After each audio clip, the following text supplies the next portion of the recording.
बिहार के एक गांव में कुसुम की शादी की तैयारी पूरे जोर शोर से चल रही थी। घर के आंगन में हल्दी की रस्म का आयोजन हो रहा था। चारों तरफ मंगल गीतों की गूंज थी।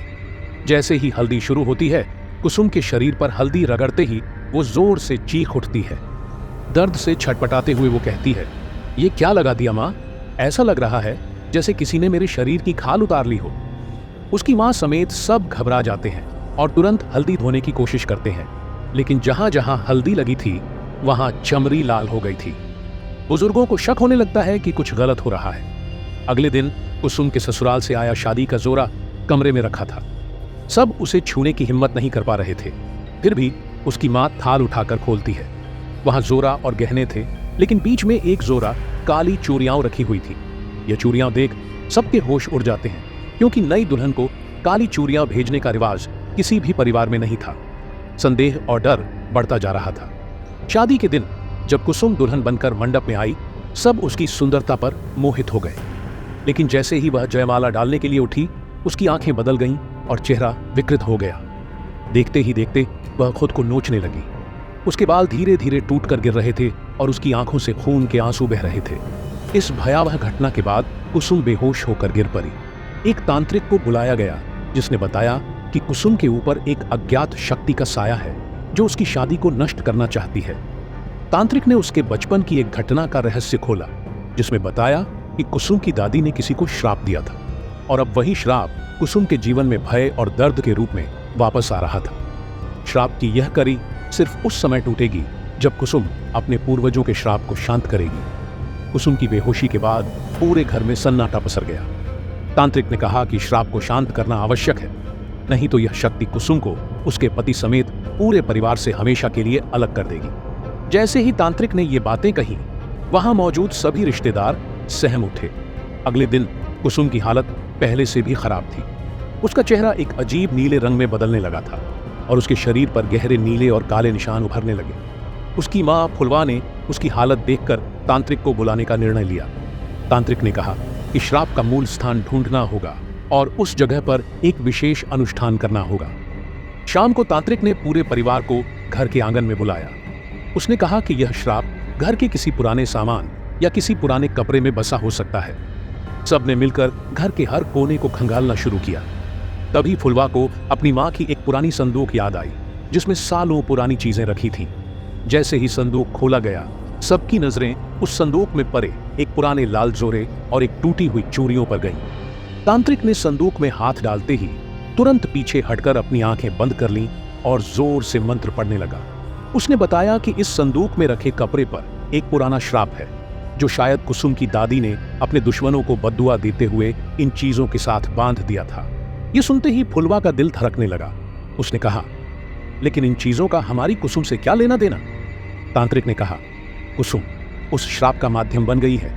यह श्राप तभी शांत होगा जब दादी के श्रापित आत्माओं को शांति मिलेगी। रात के तीसरे पहर कुसुम को लेकर तांत्रिक ने एक सुनसान श्मशान में अनुष्ठान करने का फैसला किया।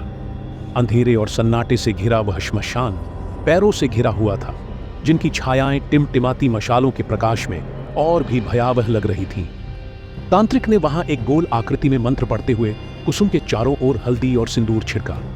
तभी कुसुम जोर जोर से चीखने लगी। उसकी आंखों में खून उतर आया था और उसने अपनी दादी की आवाज में बोलना शुरू कर दिया, मेरा अंत अधूरा रहा, जो मैंने सहा वह अब मेरी औलादें भी सहेंगी। इससे पहले कि तांत्रिक कुछ समझ पाता, एक झटके में चारों तरफ का अंधेरा और भी घना हो गया। मशालें खुद ब खुद बुझने लगीं और कुसुम हवा में ऊपर उठने लगी। उसका शरीर अब सामान्य नहीं था, बल्कि उसकी हड्डियां विचित्र तरीके से मुड़ने लगी थीं और उसके होठों पर एक ठंडी मुस्कान थी। तांत्रिक ने स्थिति को बिगड़ते देख अंतिम उपाय के तौर पर श्राप को समाप्त करने का निर्णय लिया। उसने अपने मंत्रों का उच्चारण और तेज कर दिया। तभी कुसुम के शरीर से एक साया बाहर निकल आया, जो धीरे धीरे उसकी दादी की शक्ल लेता गया। साया एक ठंडे स्वर में बोला, यह श्राप केवल खून के बदले ही खत्म होगा। तांत्रिक ने फुलवा की ओर देखा और कहा, अब इसे रोकने का सिर्फ एक ही तरीका है, या तो कुसुम का बलिदान या उस श्रापित आत्मा की दाह संस्कार। अगले ही पल तांत्रिक ने कुसुम के चारों ओर आग का एक घेरा बना दिया और अपने मंत्रों से साया को उसी संदूक में बांध दिया। लेकिन जैसे ही संदूक को आग के हवाले करने लगे, कुसुम अचानक जाग उठी और एक अजीब शक्ति से भर गई। वो पागलों की तरह चीखने लगी और उसके हाथों में न जाने कैसे एक तेज चाकू आ गया। फुलवा डर से कांपती हुई तांत्रिक की ओर देखती रही, जो अब भी अंतिम प्रयास में मंत्र पढ़ रहा था। फिर एक अंतिम जोरदार मंत्रोच्चार के साथ कुसुम के हाथ से चाकू गिर गया और वो बेहोश हो गई। साया चीत्कार करता हुआ आग में समा गया और उसके साथ ही सारी अजीब घटनाएं भी समाप्त हो गईं। कुसुम को होश आया तो उसने खुद को घर में पाया। अब सब कुछ सामान्य लग रहा था, लेकिन उस रात के अंधेरे में जो हुआ था वह उसकी स्मृतियों में एक भयावह सपना बनकर रह गया। अनुष्ठान के बाद सबने सोचा कि कुसुम और परिवार अब सुरक्षित है, लेकिन यह उनकी भूल थी। उस रात जब सब सो रहे थे, कुसुम को एक अजीब सी आहट सुनाई दी। उसकी नींद अचानक टूट गई। जैसे ही उसने आंखें खोली, उसे लगा कि कमरे में कोई उसकी ओर घूर रहा है। अंधेरे में उसे किसी की परछाई दिखाई दी जो धीरे धीरे उसकी ओर बढ़ रही थी। वो परछाई कुछ और नहीं बल्कि उसकी अपनी ही दादी की थी, लेकिन इस बार वह और भी भयावह और गुस्से से भरी हुई लग रही थी। दादी की आत्मा ने ठंडे स्वर में कहा, तुमने मुझे आग में समर्पित कर दिया, पर मैं अपने साथ वह श्राप भी ले गई हूं जो मेरे खून में बहता है। जब तक मेरा बदला पूरा नहीं होगा मैं लौटती रहूंगी, हर बार और भी भयानक रूप में। कुसुम कांपते हुए चिल्लाने लगी, लेकिन उसकी आवाज किसी को सुनाई नहीं दे रही थी, जैसे वो एक अदृश्य शक्ति द्वारा कैद हो गई हो। तभी उसके कमरे की खिड़की अपने आप खुल गई और बाहर के अंधेरे में से एक के बाद एक परछाइयां उसके कमरे में दाखिल होने लगी। ये परछाइयां किसी इंसान की नहीं थी, बल्कि अजीबो-गरीब आकृतियों की थी। कुछ के चेहरे विकृत थे तो कुछ के सिर पर सींग थे। वे सभी कुसुम को घेरे खड़े हो गए और उनकी आंखों से जैसे आग की लपटें निकल रही थी। कुसुम बेहोश होने ही वाली थी कि अचानक उसका शरीर फिर से हवा में उठ गया। उसके मुंह से अपने आप मंत्र फूटने लगे और उसकी आवाज गूंजने लगी, जैसे वो अपनी आवाज में नहीं बल्कि किसी और के प्रभाव में बोल रही हो। उसकी मां फुलवा जब कमरे में आई तो उसने देखा कि कुसुम के पूरे शरीर पर हल्दी का पीला रंग फैल गया था, लेकिन ये हल्दी सामान्य नहीं थी, इसमें खून के छींटे भी मिले हुए थे। हल्दी की यह रंगत इतनी गहरी थी कि देखने में एक अजीब सी चमक पैदा कर रही थी। अगले दिन परिवार ने फिर से तांत्रिक को बुलाया। इस बार तांत्रिक के चेहरे पर भी भय साफ झलक रहा था। उसने बताया कि दादी का श्राप इतना आसान नहीं था कि एक अनुष्ठान से समाप्त हो जाए।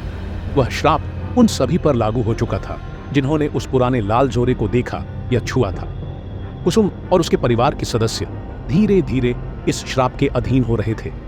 तांत्रिक ने सुझाव दिया कि इस श्राप से छुटकारा पाने के लिए उन्हें एक विशेष रस्म करनी होगी, लेकिन ये रस्म मौत से भी खतरनाक थी। रात के अंधेरे में तांत्रिक, फुलवा, कुसुम और कुछ अन्य परिवार के सदस्य एक पुराने मंदिर पहुंचे जो एक गहरे जंगल के बीचों बीच स्थित था।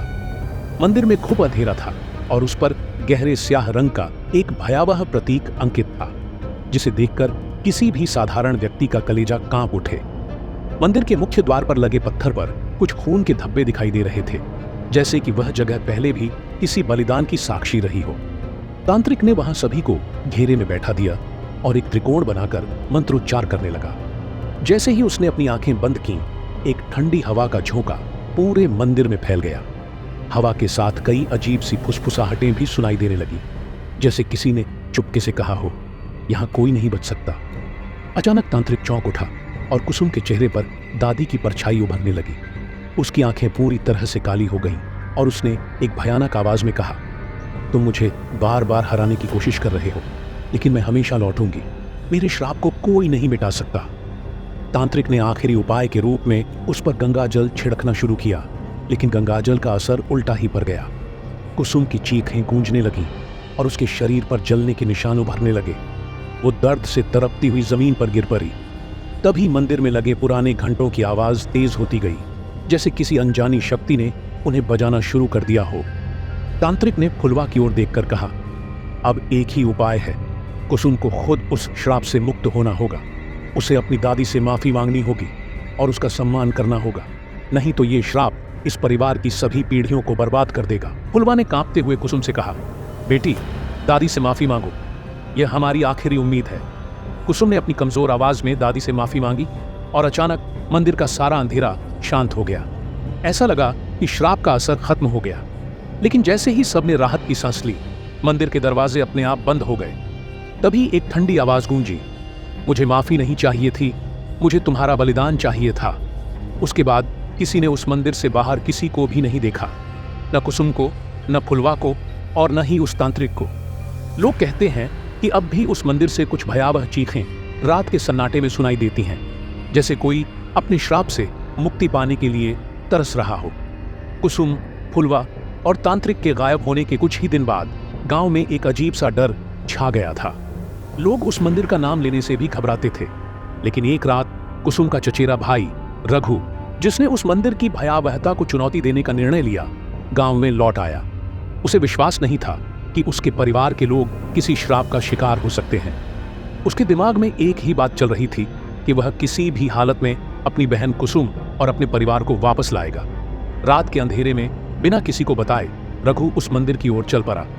रास्ते में हवाएं अजीब तरह से साए साए कर रही थीं और हर तरफ खौफ का सन्नाटा पसरा था। जब वह मंदिर पहुंचा तो उसका दिल जोर जोर से धड़कने लगा। मंदिर की विशाल पत्थर की दीवारें अजीबो-गरीब निशानों से ढकी हुई थीं, जैसे किसी ने खून से उन्हें लपेटा हो। मंदिर में घुसते ही उसकी नजर चारों ओर बिखरे हुए खंडहरों पर पड़ी। तभी उसने देखा कि फर्श पर हल्दी और खून से एक अजीब सी आकृति बनी हुई थी, जो किसी भयानक अनुष्ठान का प्रतीक थी। उस आकृति के बीचों बीच एक भारी भरकम दरवाजा था, जो अब भी बंद था और उस पर लोहे की मोटी जंजीरें लिपटी हुई थीं। रघु ने डर को नजरअंदाज करते हुए जैसे ही दरवाजे की तरफ कदम बढ़ाया, उसकी पीठ पीछे से ठंडी हवा का एक झोंका गुजरा। उसने मुड़कर देखा, लेकिन कोई नहीं था। उसने उस दरवाजे को खोलने की कोशिश की, लेकिन जैसे ही उसने उस पर हाथ रखा, दरवाजा अपने आप खुल गया और भीतर से एक ठंडी सरी गली बदबू का भभका आया। उसके अंदर घुसते ही एक डरावनी चीख उसकी कानों में गूंजने लगी। वह रुक गया, लेकिन एक अनजानी शक्ति उसे अंदर खींचे जा रही थी। अंदर का दृश्य भयावह था। दीवारों पर खून के निशान थे और जमीन पर कई रहस्यमयी प्रतीक खींचे गए थे। अचानक उसकी नजर एक परछाई पर पड़ी, जो एक स्त्री की थी और धीरे धीरे उसकी ओर बढ़ रही थी। वह स्त्री और कोई नहीं बल्कि उसकी दादी की आत्मा थी, लेकिन इस बार उसका चेहरा पहले से कहीं ज्यादा विकृत और भयावह लग रहा था। उसकी आंखों में गहरी काली छायाएं थीं और उसके बाल बिखरे हुए थे। उसके होंठ एक अजीब सी मुस्कान में खींचे हुए थे, जैसे वह किसी खौफनाक योजना को अंजाम देने वाली हो। दादी की आत्मा ने ठंडे और कठोर स्वर में कहा, तू मेरी मुक्ति चाहता है रघु, तो पहले मेरी पीड़ा को समझ और उसे महसूस कर। मुझे जलाने से पहले उन्होंने मुझे सताया था, और अब ये श्राप मेरे साथ हर उस आत्मा को खींच लाएगा जिसने मेरे अस्तित्व का अपमान किया। इतना कहकर दादी ने अपने हाथ को हवा में उठाया और रघु का शरीर हवा में ऊपर उठने लगा। उसकी आंखों के सामने कुछ विचित्र दृश्य दिखाई देने लगे। कुसुम और फुलवा एक बंद कोठरी में कैद थे। उनकी आंखों में डर और निराशा थी। रघु ने चीखते हुए कहा, मुझे मेरे परिवार को वापस दे दो। दादी ने ठाका लगाते हुए कहा, यह तुम्हारे लिए खेल नहीं है रघु। जो एक बार इस श्राप की सीमा में आया वह वापस नहीं जा सकता। मेरे श्राप को तोड़ने के लिए तुझे बलिदान देना होगा। रघु को एहसास हुआ कि दादी का श्राप सिर्फ उनके परिवार तक सीमित नहीं था, बल्कि उस मंदिर के अंदर से कुछ भयावह ताकतों को जन्म दे चुका था। उसने खुद को छुड़ाने की कोशिश की, लेकिन दादी की आत्मा ने उसे कसकर पकड़ रखा था। तभी मंदिर के भीतर लगे एक बड़े दीपक से अचानक आग की लपटें उठीं और पूरे मंदिर में भयानक रोशनी फैल गई। आग के बीच से उसे उन आत्माओं की आकृतियां दिखाई दी जो उस श्राप के कारण यहां बंधी हुई थीं। रघु ने अपने पूरे साहस को इकट्ठा किया और उन आत्माओं से कहा, मैं तुम्हारी मुक्ति के लिए यहां आया हूं। अगर मेरे बलिदान से यह श्राप टूट सकता है तो मैं तैयार हूं। उसके शब्दों से एक हलचल मच गई और दादी की आत्मा के चेहरे पर एक अजीब सी क्रूरता फैल गई। दादी ने कहा, अगर तू वास्तव में बलिदान देना चाहता है तो अपनी आत्मा को इस अग्नि में समर्पित कर दे, तभी यह श्राप समाप्त हो सकता है। रघु ने दीपक की ओर कदम बढ़ाया और अपने मन में अंतिम बार कुसुम और फुलवा का चेहरा सोचकर दीपक की ओर अपना हाथ बढ़ाया। जैसे ही उसका हाथ दीपक को छुआ, एक जबरदस्त झटका लगा और पूरे मंदिर में भयंकर चीखों का गुंजायमान हो गया। रघु के शरीर से निकलती रोशनी में हर एक आत्मा ने खुद को मुक्त होते महसूस किया। लेकिन जैसे ही वह दृश्य शांत हुआ, रघु का शरीर मंदिर के फर्श पर बेसुध पड़ा हुआ था। उसके चेहरे पर एक दर्द भरी मुस्कान थी, लेकिन उसकी आंखें हमेशा के लिए बंद हो चुकी थीं। मंदिर की जंजीरें धीरे धीरे खुद ही टूट गईं और दादी की आत्मा एक अजीब सी शांति के साथ गायब हो गई। उस रात गांव के लोग एक अजीब सी रोशनी को मंदिर से निकलते देख रहे थे, जो आसमान में विलीन हो गई। अगले दिन जब लोग मंदिर में गए तो उन्होंने वहां रघु का निर्जीव शरीर पाया। और उसके आसपास की हल्दी का रंग अब भी गहरा लाल था। मंदिर अब खामोश था और वहां किसी अनजानी शांति का एहसास हो रहा था। लेकिन लोग कहते हैं कि आज भी पूर्णिमा की रात उस मंदिर से हल्की हल्की रोशनी दिखाई देती है और किसी के हल्दी से सने कदमों के निशान मंदिर की ओर जाते दिखते हैं, जैसे कोई आत्मा अब भी अपने मुक्ति की खोज में है। रघु की बलिदान की खबर पूरे गांव में आग की तरह फैल गई थी। गांव में एक रहस्यमयी डर का माहौल बन चुका था। मंदिर के चारों ओर भय का सन्नाटा था, लेकिन सबसे ज्यादा खौफनाक था रघु के बलिदान के बाद भी मंदिर से आने वाली हल्की हल्की रोशनी और हर पूर्णिमा की रात वहां दिखाई देने वाले हल्दी से सने कदमों के निशान। कुछ समय बाद गांव के एक बुजुर्ग पुजारी ने दावा किया कि रघु का बलिदान आधा अधूरा था। उन्होंने कहा कि श्राप को पूरी तरह तोड़ने के लिए एक खास अनुष्ठान करना होगा, मगर यह अनुष्ठान केवल उसी व्यक्ति द्वारा हो सकता था जो रघु के खून का संबंधी हो। रघु के छोटे भाई आर्यन ने अपनी बड़ी बहन कुसुम और परिवार के अन्य सदस्यों की मुक्ति के लिए इस अनुष्ठान को करने का निर्णय लिया। हालांकि उसका दिल डर और बेचैनी से भरा था, फिर भी उसने खुद को तैयार कर लिया। अनुष्ठान की रात पूर्णिमा की रात थी और गांव में एक अजीब सी खामोशी छा गई थी। आर्यन ने मंदिर की सीढ़ियां चढ़ना शुरू किया और जैसे ही वह मंदिर के दरवाजे के पास पहुंचा, उसे अपने भाई की दर्दनाक चीखें सुनाई देने लगी। मंदिर का दरवाजा भयानक तरीके से चरमराया और अपने आप खुल गया। मंदिर के भीतर घुसते ही उसने देखा कि वहां का माहौल पहले से भी अधिक भयानक और खौफनाक हो चुका था। हर कोने में धुंध छाई हुई थी और मंदिर की दीवारें रक्त रंजित दिखाई दे रही थीं। आर्यन ने महसूस किया कि वह मंदिर के एक अजीब से जादुई घेरे में खड़ा था, जहां उसे बाहर निकलना नामुमकिन सा लग रहा था। जैसे ही उसने अपनी प्रार्थना शुरू की, मंदिर के अंदर से एक धीमी पर भयानक आवाज गूंजने लगी। तू किसे बचाने आया है आर्यन? रघु की बलिदानी आत्मा भी यहां बंधी है। अगर तू भी उसे मुक्त करना चाहता है तो एक और बलिदान देना होगा, अपना। आर्यन ने चारों ओर देखा और सामने मंदिर के अंधेरे कोने से धुआं उठता दिखाई दिया। उस धुएं से एक अजीबोगरीब आकृति निकली। वह आकृति उसकी दादी की नहीं, बल्कि एक औरत की थी, जिसका चेहरा विकृत था और उसकी आंखों में खून उतर आया था। वह औरत वही यक्षिणी थी जिसके श्राप ने इस मंदिर को और उसके परिवार को अपने कब्जे में ले लिया था। यक्षिणी ने ठंडी और खौफनाक आवाज में कहा, तुम्हारे परिवार ने मेरी आत्मा को छेड़ा और मैंने उन्हें इसके लिए श्राप दिया। अब यह श्राप कभी नहीं टूट सकता। मैंने जो मांगा था वह मुझसे छीना गया था और अब मुझे शांति कभी नहीं मिलेगी। आर्यन ने हिम्मत जुटाते हुए कहा, अगर तुम शांति नहीं पा सकती तो मेरे परिवार को मुक्त कर दो। मेरे भाई और बहन ने तुम्हारा कोई अपमान नहीं किया। मैं तुम्हारे श्राप का कारण बना हूं, तो मुझे ले लो, उन्हें जाने दो। यक्षिणी के चेहरे पर एक क्रूर मुस्कान उभर आई।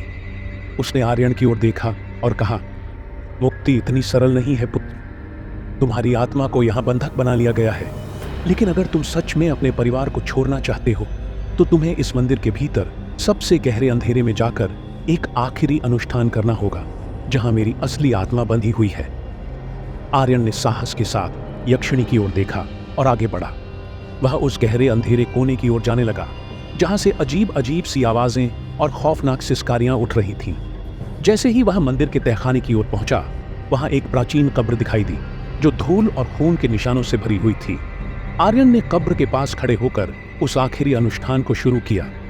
उसने मंदिर की दीवारों पर बने खून से सने प्रतीकों की ओर देखा और मंत्रों का उच्चारण किया। जैसे जैसे मंत्र पूरा होने लगा, यक्षिणी की आत्मा उसके सामने आकार में बदलने लगी और उसका चेहरा धीरे धीरे एक राक्षसी रूप में बदल गया। वह दहाड़ मारते हुए बोली, तूने मेरे श्राप को तोड़ने की हिम्मत की है, लेकिन अब यह मंदिर तुझे कभी छोड़ने नहीं देगा। अचानक एक भयंकर तूफान की तरह यक्षिणी की आत्मा आर्यन की ओर बढ़ी और उसकी आत्मा को पकड़कर उस प्राचीन कब्र में खींचने लगी। आर्यन ने पूरी ताकत लगाई, लेकिन उसके शरीर में अब कोई शक्ति नहीं बची थी। उसकी आंखों के सामने धीरे धीरे अंधेरा छा गया और उसकी चेतना धुंधली पड़ने लगी। अंततः एक विस्फोटक चीख के साथ मंदिर के भीतर एक तेज रोशनी फैल गई। यक्षिणी की आत्मा अपने ही श्राप के तले दब गई और उसका अस्तित्व मिटने लगा। लेकिन उसी के साथ आर्यन की आत्मा भी उस अंधेरे में खो गई। अगली सुबह गांव वालों ने मंदिर के अंदर जाकर देखा तो उन्हें वहां आर्यन का शरीर निर्जीव पड़ा मिला। उसके चारों ओर खून से बने अजीबोगरीब प्रतीक थे, मगर यक्षिणी का डरावना अक्स गायब था। गांव में अब वह खौफनाक माहौल कुछ हद तक कम हो गया था, परंतु कहते हैं कि उस मंदिर के पास से अब भी हल्दी की महक आती है और कभी कभी चुपके से कोई चीख सुनाई देती है, जैसे कोई आत्मा अभी भी किसी अनजानी मुक्ति की तलाश में हो। इस तरह रघु और आर्यन ने अपने परिवार को यक्षिणी के श्राप से मुक्त कर दिया, परंतु उनकी आत्माएं उसी मंदिर में कैद हो गईं और अब भी पूर्णिमा की रात वहां हल्दी सनी कदमों की छाप दिखाई देती है, जैसे कोई उन आत्माओं को खोज रहा हो।